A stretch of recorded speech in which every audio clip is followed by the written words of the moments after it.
Greetings and welcome to my channel. This is Sorcerer Tal. You can also find me on Facebook in the Sorcerer's Guild. Today we are going to be talking about why I'm leaving chaos magic and the importance of paradigm shifting. Now there is some social connotations to this. Those of you who are on Facebook and in these communities may be aware I have had some conflicts with some of the admins and members of the chaos magic community in the last couple weeks. I can't deny this was a bit of a catalyst for what is about to occur, but this is something that has needed to happen for a long time, and it's not just about the community itself. Though there is a lot of problems with the word chaos, and that's what we're going to get into here at the beginning. We're going to talk about why I'm going from the word chaos to weird, and how this is going to affect the channel going forward and affect my magic going forward as I allow permanent positionings within the pattern to take place so that I may progress within a proper weaving. Okay, so the word chaos doesn't quite get at what it is we're going for here. A lot of people hear the word chaos and they immediately think negative connotations, bad, it's all destructive. Now, of course, those of us who practice chaos magic know that there is positive chaos, negative chaos. There are many different versions of chaos. So already we're talking about patterns within it. But the problem is the word itself does not imply those patterns. It doesn't even necessarily imply motion. It simply implies a total randomness, the possibility for what we call coincidence rather than coincidence, as I have talked about before. But that also attracts a lot of shadow. In the shadow work idea of the word, a lot of people come to chaos because they think it's evil, bad, destructive. And that affects the community because we've got a certain percentage of people that's what they're there for. They're there as astral trolls, essentially. And that creates a real problem within the community and within the paradigm itself, because there's always that bit of a connotation, even if you don't see it that way yourself. The collective consciousness around the word has an effect. Yeah, we've talked about the every time a concept is repeated, the power of its pattern increases. That is the power of its momentum increases. Either way, just misquoted one of the laws, but either way, that is important here because people use the word chaos with all kinds of connotations, and that's all going into and affecting what is going on there, whether it's in people that are attracted to the community or how your own magic works within it. There are problems there. And I'm not saying nobody should do chaos magic. I'm going to be using a lot of the same stuff, and I'm not saying that everyone needs to leave chaos magic. Yeah? I'd like to see all the fascists and far-right people leave the community, quite frankly, and if you're on my channel, and you are one of those people, go ahead and leave, please. Anyways, so, as we continue forward, as I say, the word chaos has no connotation of movement even within it. And that's not what we're really talking about here. Even with the 8-pointed star, there should be a connotation not just of movement, but of a particular pattern, of the weaving of a will. And that is what it is. It's the 8-spoked wheel. It is not just in chaos magic, yeah? Chaos magic actually kind of took it from fiction, but within my own paradigm that I was taught, there was an 8-pointed medicine wheel that had different things on each end, and I was taught to believe that it spinned and that it created the motion of reality. And we see this as well in a lot of the European mythologies, especially with the Nordic mythologies and the weird, which is the word we're going to be using, because weird has all the connotations that we're looking for. It talks about movement, it talks about motion in a circular pattern, the weaving of the weird. We could use the word wild. Yeah, there's a lot of that in this, because this is in everything, and it is nature. All of nature is the weaving of the weird, but all things are.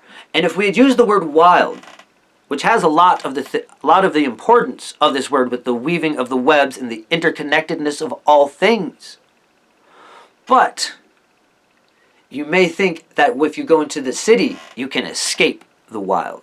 And while that is not true, the weird is everywhere. And it implies still that connotation of movement and spinning, of the interconnectedness and weaving of all webbing.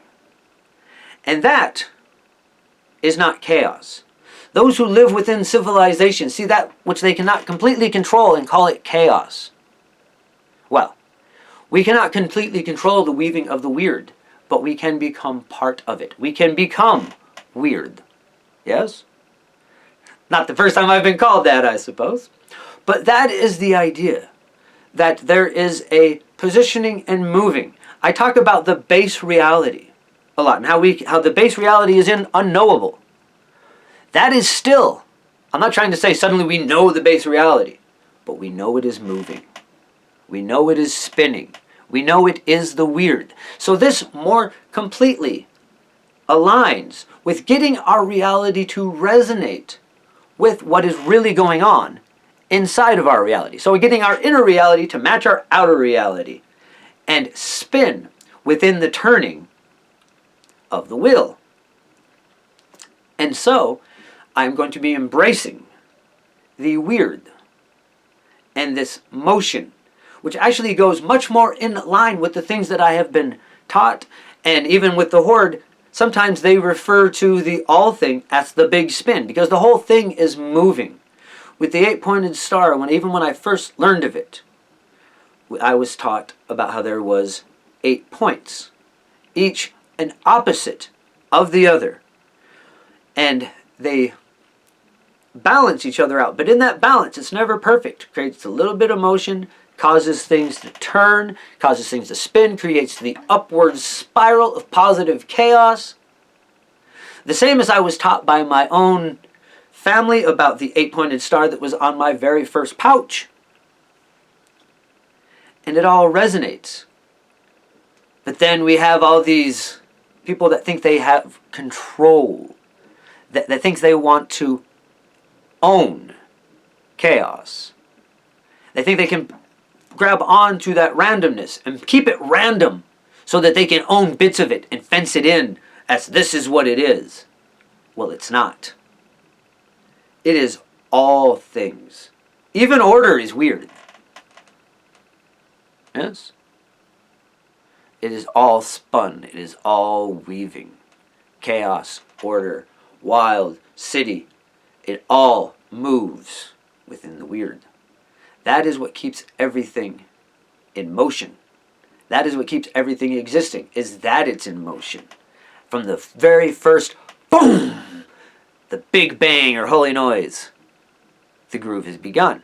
The spinning started. The motion created from that. That defines and moves within every moment. That is in the past, perhaps, as what happened, and in the future is what is going to happen. Those, actually, let me redefine that. I said that wrong. That is where the weird is not. The weird is in the truth of the moment. It is not the past. It is not the future. Because those things are not now moving. Yes? And that is what we were looking for here. There are some other words that could be used with this concept. Even my name, Sorcerer Tal. Now, in this life, I chose that as my magical name because it was a name I had used in the past. But now I also recall why I picked that name the first time. And I understood enough Spanish to understand the word tal, as in que tal, which doesn't really translate well into English, but kind of mean, how's it going? That word tal, for those of you who are Spanish speaking enough to understand the word, probably better than me. I do not speak Spanish well. In fact, barely at all, in all honesty. But I have spoken with a lot of my Spanish-speaking cousins and friends about this word, and it holds that connotation in a way as well. And in my previous life, as Sorcerer Tal, I assume I spoke Spanish well enough that I thought that I understood the word, but I do remember picking it for its meaning and the fact that I knew a few people that had that name. It wasn't that uncommon of a name in England in the 1800s. Anyways, I'm not fully going to be leaving the chaos community, just to be clear. I do have a lot of problems with the way the chaos community functions these days, and the fact that we've been letting these people in, these keks, and who are the acolytes of Alexander Dugin, for a very long time. We're going to talk a lot about Alexander Dugin over the next little while, because that's another part of why I am leaving Chaos Magic, is because I can affect those that I need to affect better from this position outside. And there are a few people in the community that need to learn that they can't cage chaos. We're starting with Alexander Dugin. As I said, if you don't know who he is, he's Putin's Rasputin. But I have been complaining about with and casting at this guy since the 90s from the Yahoo chat rooms. I came across him, and he sharpened his teeth in our community, and he weaponized the OMF into what is happening in the United States. All these Russian trolls that convince people of things and then get them to go out and do actions on that behalf. If you know Discordianism at all, you know that's an OMF. And Alexander Dugin learned how to do it in our community. That I am now, well, I guess I'm not leaving the community, but I am no longer willing to call myself a coyote. I am a weirdo. And that's another part of this, by the way, is I'm returning to my roots. Because up until I was 15, that is what I called myself anyways. And so, let the new chapter spin, yeah? Anyways, don't forget to like and subscribe if you haven't already. We will be talking more about all of this as time goes forward. Like I said, we're going to talk about Alexander Dugin and some of the changes that are going as I place permanent positionings within my pattern so that my weaving can progress properly. It's kind of fun to say. Anyways, that's going to be it for this episode. Bright blessings and interesting fate. This has been Sorcerer Tal.